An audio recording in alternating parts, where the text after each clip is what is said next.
ಎಲ್ಲರಿಗೂ ಶ್ರೀ ಸತ್ಯದರ್ಶನ ವಾಹಿನಿಗೆ ಸ್ವಾಗತ ಸುಸ್ವಾಗತ. ಪ್ರಿಯ ವೀಕ್ಷಕರೇ, ಇಂದು ನಾನು ನಿಮ್ಮನ್ನು ತುಮಕೂರು ಜಿಲ್ಲೆ ಗುಬ್ಬಿ ತಾಲ್ಲೂಕು ಕಡಬ ಹೋಬಳಿ ಕೇಂದ್ರದಲ್ಲಿರುವ ತ್ರೇತಾಯುಗದಲ್ಲಿ ಬಂದು ನೆಲೆ ನಿಂತ ದೇವಿ ದಂಡಿನ ಮಾರಮ್ಮನ ದೇವಾಲಯಕ್ಕೆ ಕರೆದುಕೊಂಡು ಹೋಗುತ್ತಿದ್ದೇನೆ. ಈ ದೇವಿಯ ಇತಿಹಾಸವನ್ನು ಸ್ವಲ್ಪ ತಿಳಿಯೋಣ ಬನ್ನಿ. ಶ್ರೀ ಮಾತಾ ಪಾರ್ವತೀ ದೇವಿಯ ಸೇವಕರಾದ ಇಬ್ಬರು ಅಕ್ಕ ತಂಗಿಯರು ಒಂದು ದಿನ ದೇವಿಯ ಕೋಪಕ್ಕೆ ಗುರಿಯಾಗಿ ಶಾಪಗ್ರಸ್ತರಾಗುತ್ತಾರೆ.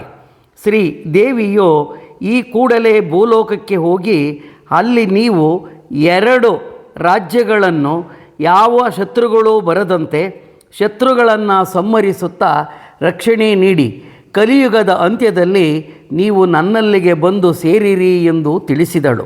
ಹೀಗೆ ಶಾಪಗ್ರಸ್ತರಾದ ಅಕ್ಕ ತಂಗಿಯರು ಭೂಲೋಕದಲ್ಲಿ ಭ್ರಮಣ ಮಾಡುತ್ತಾ ಮಧುಗಿರಿ ರಾಜ್ಯಕ್ಕೆ ಬರುತ್ತಾರೆ.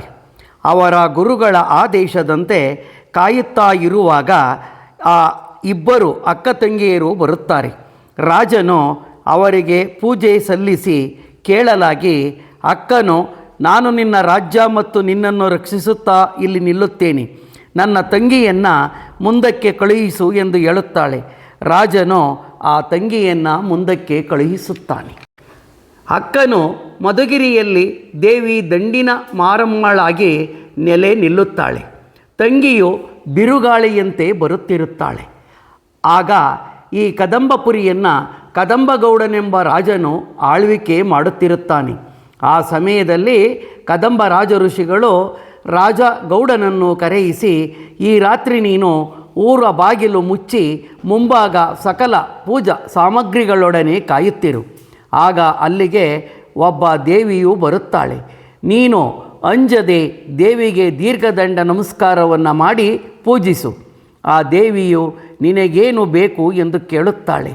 ತಾಯಿ, ನನ್ನ ರಾಜ್ಯಕ್ಕೆ ನಿನ್ನ ರಕ್ಷಣೆ ಬೇಕು, ಆದ್ದರಿಂದ ನೀನು ನನ್ನ ರಾಜ್ಯವನ್ನು ರಕ್ಷಿಸುತ್ತಾ ನೆಲೆ ನಿಲ್ಲಬೇಕೆಂದು ಬೇಡು ಎಂದು ಹೇಳಿ ಕದಂಬ ಋಷಿಗಳು ಹೇಳಿ ಕಳುಹಿಸುತ್ತಾರೆ. ಹಾಗೆ ಕದಂಬಗೌಡನು ಊರ ಬಾಗಿಲಲ್ಲಿ ಕಾಯುತ್ತಾನೆ. ದೇವಿಯು ಬರುತ್ತಾಳೆ. ಋಷಿಗಳು ಹೇಳಿದಂತೆ ಮಾಡುತ್ತಾನೆ. ದೇವಿಯನ್ನು ಬೇಡುತ್ತಾನೆ. ದೇವಿಯು, ಏ ರಾಜ, ನಾನು ನಿನಗೆ ಮತ್ತು ನಿನ್ನ ರಾಜ್ಯಕ್ಕೆ ಬೆಂಗಾವಲಾಗಿ ನಿಲ್ಲುತ್ತೇನೆ ಉತ್ತದ ರೂಪದಲ್ಲಿ ನೆಲೆ ನಿಲ್ಲುತ್ತಾಳೆ.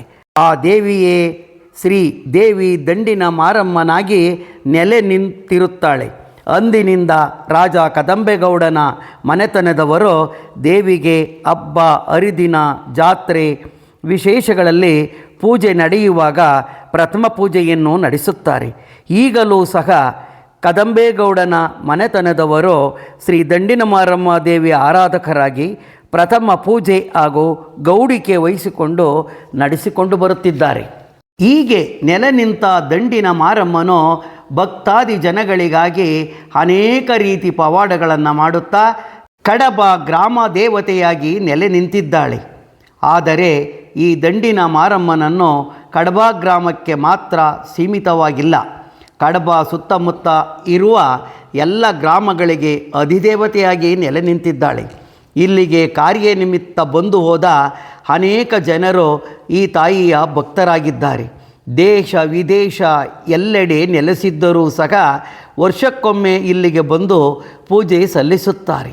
ಈ ತಾಯಿ ದೇವಿಗೆ ಕುಲ 18 ಜಾತಿಯ ಜನರು ಭಕ್ತಿಯಿಂದ ನಡೆದುಕೊಳ್ಳುತ್ತಾರೆ. ಹರಕೆ ಹೊತ್ತು ಹೋದ ಜನರು ಒಳಿತಾದ ಮೇಲೆ ಇಲ್ಲಿಗೆ ಬಂದು ಕೋಳಿಯನ್ನು ದೇವಿಗೆ ಅರ್ಪಿಸುತ್ತಾರೆ. ವರ್ಷಕ್ಕೊಮ್ಮೆ ಜಾತ್ರೆಯಲ್ಲಿ ಪ್ರಾಣಿ ಬಲಿಯನ್ನು ಸಹ ನೀಡಲಾಗುತ್ತದೆ. ಆದರೆ ಇಂದಿನ ದಿನಗಳಲ್ಲಿ ಸರಕಾರಿ ಆದೇಶದಂತೆ ಪ್ರಾಣಿ ಬಲಿಯನ್ನು ನಿಷೇಧಿಸಲಾಗಿದೆ. ಅಲ್ಲದೆ ಸಣ್ಣ ಮಕ್ಕಳಿಗೆ ಬರುವ ವಾಂತಿ, ಬೇದಿ, ಕೆಮ್ಮು, ಬಾಲಗ್ರಹ ಬಾಧೆ ಇತ್ಯಾದಿಗಳಿಗೆ ಈ ದೇವಿಗೆ ಆರತಿ ಮತ್ತು ಮೊಸರನ್ನು ಬಹಳ ಇಷ್ಟವೆಂದು ಭಕ್ತಾದಿಗಳು ಆರತಿ ಮತ್ತು ಮೊಸರನ್ನವನ್ನು ತಾಯಿಗೆ ಅರ್ಪಿಸಿ ಧನ್ಯತಾಭಾವದಿಂದ ಹೋಗುತ್ತಾರೆ. ಇಲ್ಲಿಗೆ ಅನೇಕ ಕಷ್ಟಗಳನ್ನು ಪಡುವ ಮತ್ತು ಶತ್ರುಗಳ ಕಾಟದಿಂದ ಮಾಟ ಮಂತ್ರದಿಂದ ಬೇಸತ್ತ ಜನರು ಇಲ್ಲಿಗೆ ಬರುತ್ತಾರೆ. ಅವರ ಮನದ ಅರಿಕೆಯನ್ನು ತೀರಿಸಿ ಒಳಿತು ಕಂಡಿದ್ದಾರೆ ಮತ್ತು ಕಾಣುತ್ತಿದ್ದಾರೆ. ಇಲ್ಲಿ ವರ್ಷಕ್ಕೊಮ್ಮೆ ಜಾತ್ರೆ ನಡೆಯುತ್ತಿದ್ದು ಕುಲ 18 ಜಾತಿಯ ಜನರು ಒಟ್ಟಾಗಿ ಸೇರಿ ಅದ್ಧೂರಿಯಾಗಿ ಜಾತ್ರೆ ಆಚರಿಸುತ್ತಾರೆ. ಎಲ್ಲರೂ ಜಾತಿ ಭೇದ ಮರೆತು ಹೆಂಗಳೆಯರು ಬಾಜಾ ಭಜಂತ್ರಿಯೊಡನೆ ಆರತಿ ಹೊತ್ತು ತಾಯಿಗೆ ಅರ್ಪಿಸುತ್ತಾರೆ. ಯಾವುದೇ ಶುಭ ಕಾರ್ಯವಾದರೂ ಸಹ ಸಮಾರಂಭಗಳಿಗೂ ಮೊದಲು ಯಾವುದೇ ದೇವಾಲಯಗಳಿಗೆ ಭೇಟಿ ನೀಡಲಿ ಮೊದಲು ಈ ತಾಯಿಗೆ ಪೂಜೆಯನ್ನು ಸಲ್ಲಿಸಿ ಮೊಸರನ್ನವನ್ನು ನೈವೇದ್ಯ ಅರ್ಪಿಸಿ ಹೋಗುತ್ತಾರೆ. ಇಲ್ಲಿಗೆ ಈ ವಿಡಿಯೋವನ್ನು ಮುಗಿಸುತ್ತಿದ್ದೇನೆ.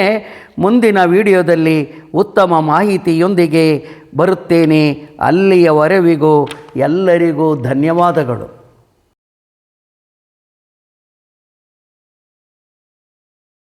ನೀವಿನ್ನು ನಮ್ಮ ವಾಹಿನಿಗೆ ಚಂದಾದಾರರಾಗಿಲ್ಲದಿದ್ದರೆ ಚಂದಾದಾರರಾಗಿ. ಧನ್ಯವಾದಗಳು.